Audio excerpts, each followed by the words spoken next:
Pinumpirma na mismo ng International Criminal Court na meron ng warrant of arrest laban kay Ronald Bato. De La Rosa kaugnay ng investigasyon sa madugong war on drugs.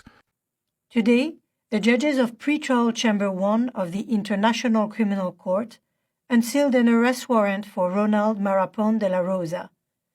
The arrest warrant was originally issued as secret on the 6th of November 2025. Mr. de la Rosa is alleged to have committed the crime against humanity of murder at least between the 3rd of July 2016 and the end of April 2018, during which no less than 32 persons were killed in the Republic of the Philippines. The judges assessed the material submitted by the prosecution and found reasonable grounds to believe that Mr. de la Rosa is allegedly criminally responsible as an indirect co-perpetrator for the crime against humanity of murder. Mr. de la Rosa is alleged to have been involved in a common plan that lasted from approximately the 1st of November 2011 until the 16th of March 2019 to kill alleged criminals in the Philippines, including those perceived or alleged to be associated with drug use, sale, or production. During that period, Mr. de la Rosa was a police officer and he held various positions in the Philippine National Police, in the Davao region, and in the PNP Intelligence Group and Directorate for Human Resource and Doctrine Development, the position of Chief of the Philippine National Police, and the position of Director General of the Bureau of Corrections. It is now for the national authorities to arrest and surrender the suspect to the ICC. Kung hindi ko papasok, ginahanap niyo ako. Di ba? Ngayon papasok ako, tatanungin niyo ako bakit ako pumapasok.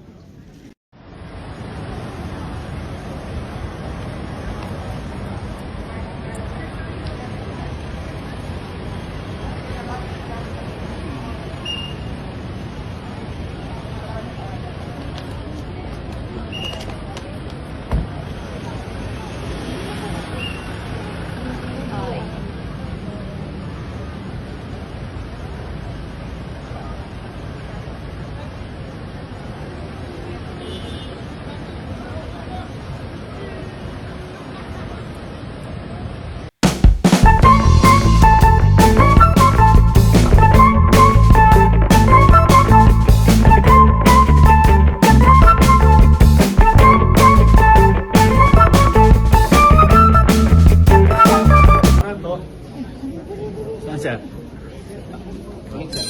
Ulit siya. Antay ko siya. Oo. Nandito ako. I showed up. Tinamon niya ako, nasamahan ko yung mag-arresto sa kanya. Nandito ko ngayon. Sir, yung reaction ng mas natin, dapat siya yung gugulaw, dapat gugulaw po kasi. Also the NBI version na. Hindi naman ako yung nagpapakay ng libo-libong Pilipino siya eh. Si Senator Senator, kasama kayo naniniwanan dito? Sir, bakit kayo nandito kasama yung NBI? Sige, sir. Bakit kayo nandito? Sir, stop lang Nandito saglit. ako dahil sinabi niya on national TV na samahan ko daw yung mag-aaresto sa kanya. So, nandito ako ngayon. Nandito yung, pinakita ko sa inyo yung warrant ng ICC, nandito yung NBI, arrestuin siya. Kaso, siya naman yung, ando doon, ayaw lumabas. So yung, Senator, so kayo, kino-confirm nyo, hawak ng NBI ang warrant of arrest ng ICC para kay Senator de la Rosa? Yes. Yes. At, so pero, yun nga sir, sorry ulitin Anong ko lang, role mo? Bakit anong po kayo role narito? nyo nagagalit dahil, bakit ba kasama nyo Kaya NBI? pumunta rito dahil personal request ni Bato na samahan ko yung mag-aaresto sa kanya. Kaya nandito ko. So yung commotion kanina, sir, Kasama kayo sa commotion kanina sa basement, yung naresel daw ng mga tauhan ng NBI sa Senator de la Rosa para pigilang umakyat. Wala ako doon. Kung nandun ako, di nagapos na yan. Sir, ano po yung pinapakita niyong warrant kanina, sir? Sir, pwedeng pakita. Pinakita niyo, medyo nagtrito na kayo dito. Ipapublic na yan ng ICC within the next week. Sa kaso Sir, ito niya, yung warrant of arrest na ito yung hindi public warrant of arrest, yung sikreto lang na may warrant of arrest. Ready. Ano na yan? It's now publicized. Yes, No? make Warrant of arrest. So, sa affiliate ng NBI, pag dinampot dito, dadagdagan sila sa airport? Meron tayong batas kasi, yung Republic Act 9851. Nakalagay doon, the government authorities may surrender him. Di ba? Kung merong akusado na iniimbestigahan ng International Tribunal. Okay. Yun ang ginagamit natin dito. So, pwede pa ngayon. Pwede pang ayusin yan ngayon, sir. Ihabol today.